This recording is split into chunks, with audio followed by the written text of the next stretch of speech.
आज की कक्षा प्रारंभ करते हैं। पिछली कक्षा में पार्ट 1 में हमने देखा था संज्ञा की परिभाषा और हमने एक संज्ञा को लिया था व्यक्तिवाचक संज्ञा को। आज हम दूसरा लेते हैं। दूसरी क्या है? जातिवाचक संज्ञा। हमने पहले पार्ट में संज्ञा की संपूर्ण परिभाषा और व्यक्तिवाचक संज्ञा को पूरा कर लिया था। आज हमारा सेकंड नंबर है जातिवाचक संज्ञा का। समझते हैं हम जातिवाचक संज्ञा को। जातिवाचक संज्ञा क्या है, किस प्रकार इसका ऐसा देखते हैं। जातिवाचक संज्ञा, जातिवाचक संज्ञा क्या है? जिस शब्द के द्वारा हमको किसी वस्तु या प्राणी की संपूर्ण जाति का, इसका संपूर्ण जाति का क्या होगा? बोध होगा। वहां पर उसे जातिवाचक संज्ञा हम कहते हैं। वहां क्या होगी? जातिवाचक संज्ञा होगी। जिससे शब्द के द्वारा हमें संपूर्ण जाति का बोध होना चाहिए। जैसे लिखा हुआ है मनुष्य, तो मनुष्य क्या है? एक संपूर्ण जाति है। अब मनुष्यों में बहुत सारे लोग हैं, कोई मास्टर है, कोई डॉक्टर है, कोई इंजीनियर है, कोई वकील है, कोई कलेक्टर है, इत्यादि बहुत सारे लोग इसमें आते हैं। ये क्या है? मनुष्य क्या है? एक जाति है। इसमें महिला भी आती है, पुरुष भी आते हैं, बच्चे भी आते हैं, वृद्ध भी आते हैं, युवा भी आते हैं। तो जातिवाचक संज्ञा क्या है? संपूर्ण जाति का सूचक होती है, जिससे हम संपूर्ण जाति को जो है समझ सकते हैं। जैसे नदी, नदी जातिवाचक संज्ञा है। क्यों? क्योंकि नदियों में बहुत सारी नदियां हैं हमारी। गंगा है, यमुना है, ब्रह्मपुत्र है, कावेरी है, सिंधु है, ये बहुत सारी नदियां हैं। तो इसमें क्या, नदी के द्वारा हम क्या समझ गए कि ये सारी नदियों की बात हो रही है। यहाँ पे जातिवाचक संज्ञा है। पहाड़, पहाड़ बहुत सारे पहाड़ हैं। अरावली के पहाड़ है और गिरिराज पहाड़ है, हिमालय पहाड़ है। तो संपूर्ण पहाड़ पर्वतों का इसमें वर्णन आता है, जातिवाचक संज्ञा इसमें आता है। जैसे वस्तु है हमारी क्या? पुस्तक। तो पुस्तक में बहुत सारी पुस्तकें आती है। हमने पिछले वीडियो में भी इसमें समझा था कि पुस्तक में जैसे रामायण है, गीता है, महाभारत है, ये सारी पुस्तकें हैं। हिंदी की पुस्तक है, अंग्रेजी की पुस्तक है, गणित की पुस्तक है, विज्ञान की है। तो सारी पुस्तक, मतलब पुस्तक से क्या है? जातिवाचक संज्ञा। इसमें जितनी पुस्तकें होंगी वो सारी की सारी पुस्तकें क्या होगी? आपकी आ जाएगी। इसमें जातिवाचक संज्ञा के अंतर्गत सारी पुस्तकों को हम समझ जाएंगे। अब फिर वो जैसे ही उसका कोई नाम विशेष आएगा, जैसे पुस्तक है, पुस्तक में हमने पिछले वीडियो में देखा था, जैसे रामायण है, तो रामायण क्या है? एक विशेष प्रकार की पुस्तक है। तो रामायण यहाँ जातिवाचक संज्ञा ना होकर क्या है?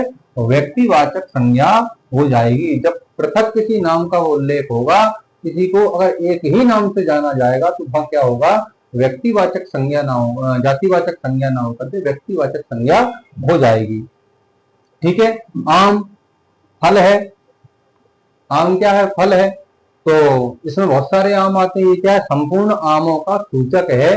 ये जातिवाचक संज्ञा है। इसके द्वारा हमको पता लगता है संपूर्ण प्रकार के आम इसमें आते हैं, चाहे वो दशहरी हो, लंगड़ा हो, या फिर तोतापरी इत्यादि, जो भी तोतापुरी जो भी इत्यादि उनके नाम है, वो सारे के सारे किसमें आ जाएंगे? इस आम में आ जाएंगे। जैसे हमारा संज्ञा है, क्या हमने देखा? फल। फल क्या है? फलों की एक जातिवाचक संज्ञा है। अब फल में बहुत सारे फल आते हैं। आम भी एक प्रकार का फल है, केला फल है, सेब फल है। तो बहुत सारे जितने फल होंगे वो सारे के सारे किसमें आ जाएंगे? इसमें आ जाएंगे। ये क्या है? जातिवाचक संज्ञा है, जातिवाचक संज्ञा के अंतर्गत आता है। अब इसमें देखने वाली बात ये विशेष प्रकार से कि जातिवाचक संज्ञा के अंतर्गत बहुत सारी चीजों को जो सम्मिलित किया गया है। जैसे इसमें अनाजों को सम्मिलित किया गया है। अनाज, फल, सब्जियां, ये सब के सब क्या है? जातिवाचक संज्ञा में आएंगे।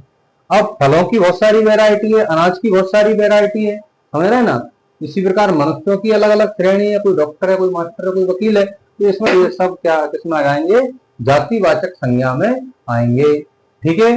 आशा करता हूँ जातिवाचक संज्ञा आपकी क्लियर हो गई होगी। जातिवाचक संज्ञा में किसका? संपूर्ण जाति का क्या होता है? सूचक होता है। संपूर्ण जाति का हमको पता लगे, वहां क्या होगी? जातिवाचक संज्ञा होगी। अब ये जातिवाचक संज्ञा के दो और भेद माने गए हैं। जातिवाचक संज्ञा क्या है? दो गए हैं। कौन कौन से? एक होता है समूहवाचक और दूसरा होता है इसमें क्या? द्रव्यवाचक। अब समूहवाचक और द्रव्यवाचक ये इसी के भेद हैं। और समूहवाचक क्या है? जिस शब्द के द्वारा हमको किसी समूह का जो है बोध हो, वहां क्या होती? समूहवाचक संज्ञा होती है। किस प्रकार? चलिए देखते हैं। अब इसमें आपको हम जो है समूह के बारे में चर्चा करेंगे। कि समूहवाचक संज्ञा किस प्रकार जो है होती है। समूहवाचक संज्ञा में जिस शब्द से किसी समूह का बोध हो, किसका बोध हो, समूह का, वह क्या होता है, उसे समूहवाचक संज्ञा कहते हैं। जैसे कक्षा क्या है, एक समूह है, विद्यार्थियों का एक समूह है क्या, कक्षा। और परिवार एक समूह है, मतलब परिवार में माता पिता भाई बहन चाचा ताऊ इत्यादि, मतलब सारे लोगों क्या है, एक समूह है। तो उससे हमें क्या है, समूह का बोध वहां क्या होती है, समूहवाचक संज्ञा होती है। सेना, सेना में विविध प्रकार के जो है कर्मचारी होते हैं, सैनिक होते हैं, एक नहीं अनेक होते हैं, बहुत सारे होते हैं, इसलिए वो क्या है, उनका समूह होता है। एक शब्द सुना होगा आपने, भीड़, जहाँ बहुत सारे लोग इकट्ठा होते हैं उसको क्या बोलते हैं, भीड़। तो भीड़ भी एक प्रकार से समूह का हिस्सा होती है। जैसे सभा है, इसी प्रकार जैसे विधानसभा है, लोकसभा है, ये भी क्या समूह में आती है। जैसे बाल सभा है, बच्चों की सभा होती है, तो बाल सभा कहते हैं। तो ये क्या समूह सूचक होता है। समूह से जहां हमें बोध होता है, किसी संपूर्ण समूह का हमको बोध होगा, वहां क्या होगी, समूहवाचक संज्ञा होगी। अगर हम कहते हैं कक्षा, तो कक्षा क्या है, एक समूह है। इससे क्या बच्चों का हमको पता लगा, एक बच्चा नहीं अनेक बच्चे हैं। परिवार से पता लगता है एक समूह है, परिवार मतलब एक व्यक्ति नहीं है, अनेक व्यक्ति। सेना में एक व्यक्ति नहीं अनेक व्यक्ति। ठीक है, भीड़ झुंड सभा, आप इसको समझते हैं। ठीक है, अब चलते आगे हम क्या, द्रव्यवाचक की ओर। तो ये हमारा समूहवाचक यहाँ से क्लियर होता है। अब आते हैं हम द्रव्यवाचक की ओर। द्रव्यवाचक संज्ञा हमारी क्या है, जिस शब्द से हमें किसी द्रव्य या पदार्थ का क्या होता है, बोध होता है, उसे हम द्रव्यवाचक संज्ञा कहते हैं। मतलब ये चीज आपको इसमें याद रखनी है, किसी ठोस या तरल वस्तु को नापने तोलने की जो इकाई होती है, नापा तोल जो करते हैं हम, उसके अंतर्गत ये संज्ञा आती है। मतलब क्या है, इस शब्द के द्वारा किसी द्रव्य का पता लगे या पदार्थ का पता लगे, बोध होता है, वहां क्या होती है, द्रव्यवाचक संज्ञा उसको कहते हैं हम। और एक बात इसमें विशेष ध्यान आपको ये रखनी है कि द्रव्यवाचक की संज्ञा होती है वो अगणनीय होती है। अगणनीय मतलब इसको गिना नहीं जा सकता है। जैसे आप जो है सोना है, सोने को आप क्या गिनोगे, सोने से बने हुए आभूषणों को आप गिन सकते हो, परंतु शुद्ध जो सोना है, जब आभूषण नहीं, उनका निर्माण नहीं हुआ, इससे पहले आप उसको गिन नहीं सकते। लोहा है, लोहे की बनी हुई चीजों को आप गिन सकते हैं, वस्तुओं को गिन सकते हैं, परंतु लोहा धातु को गिना नहीं जा सकता, क्योंकि ठोस धातु है। पीतल है इत्यादि, ये क्या है, धातुएं हैं, इनको जो है गिना नहीं जा सकता, ये अगणनीय धातु है। और दूसरी बात ये है कि इनको क्या है, इनको तोला जाता है। क्या किया जाता है, तोला जाता है। इनको हम तोल सकते हैं, ऐसे इसको गिन नहीं सकते, इसको हम तोल सकते हैं। और वहीं हम लिखें नापा या तोला जाता है, तो जो धातु है हमारी उसको क्या करेंगे, हम तोलेंगे। जैसे लोहा है तो इसका किलोग्राम में इसकी इकाई होती है, इसको हम तोल सकते हैं। चांदी को तोल सकते हैं ग्राम में, किलोग्राम में, इनको तोला जा सकता है धातुओं को। दूसरी बात ये है कि नापा किसको जाता है, नापने की जो बात है वो किसको, तरल पदार्थ को हमेशा नापा जाता है। जैसे पानी को तोल नहीं सकते, हम नाप सकते हैं किसमें, लीटर के द्वारा, मिलीलीटर के द्वारा इसको नापा जाता है।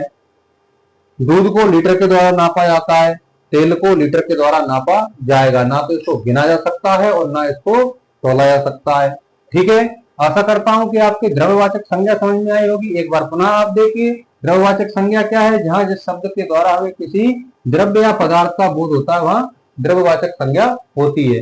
क्या ये अगणनीय होती है, इसकी गिनती नहीं की जा सकती, और इसे नापा या तोला जा सकता है। जैसे सोना है, चांदी है, लोहा है, पीतल है, पानी है, दूध है, तेल है आदि, इन वस्तुओं का किया जाएगा, सोना चांदी लोहा पीतल तांबा इत्यादि का किया जाएगा, तोला जाएगा, और पानी दूध तेल इत्यादि को नापा जाएगा। चलिए अब देखते हैं हम अगली धातु, माफ करना, अगला जो संज्ञा है हमारी वो क्या है, भाववाचक। अगली संज्ञा क्या है, भाववाचक। इसको हम देखते हैं। हमको तीनों संज्ञा, ये संपूर्ण संज्ञा खत्म करनी है। संज्ञा का प्रकरण हम समाप्त करने के पश्चात पुनः फिर आगे सर्वनाम में बढ़ेंगे। अगली कक्षा हमारी सर्वनाम के ऊपर होगी, पार्ट 2 के नाम से आप इसको जानेंगे समझेंगे, और फिर इसके बाद हम अगली कक्षा में चलेंगे भाववाचक संज्ञा की ओर।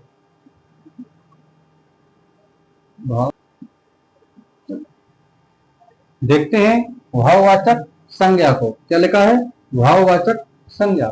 भाववाचक संज्ञा क्या है, जो शब्द, क्या है, जो शब्द किसी पदार्थ या व्यक्ति में पाए जाने वाले गुण धर्म, क्या है, गुण धर्म, का बोध कराते हैं उन्हें भाववाचक संज्ञा हम कहते हैं। किसी न किसी वस्तु में कोई ना कोई गुण पाया जाता है, व्यक्ति में भी उसी प्रकार गुणधर्म पाए जाते हैं। जो उनके गुणधर्मों का बोध कराए वहां क्या होती है, भाववाचक संज्ञा होती है। कैसे? जैसे लिखा हुआ है अच्छा बुरा व्यवहार। क्या होता है? अच्छा बुरा व्यवहार। हमारा लोगों का सब तरह का व्यवहार रहता है, हम जिसको जितना भाव देते हैं, जिस प्रकार उससे बात करते हैं, जिस प्रकार हमारा उसके प्रति भाव होता है, वैसा हम उससे लगाव रखते हैं। ठीक है, सामान्य हो या विशेष हो। प्रेम का भाव या घृणा का भाव, ऐसे बहुत सारे लोग होते हैं जिनसे हम प्रेम से आराम से रहते हैं, प्रेम के साथ रहते हैं। कुछ को देखते ही हमको घृणा होती है, किसी को देखते ही गुस्सा आता है, तो किसी से मित्रता पूर्वक मिलने का मन करता है?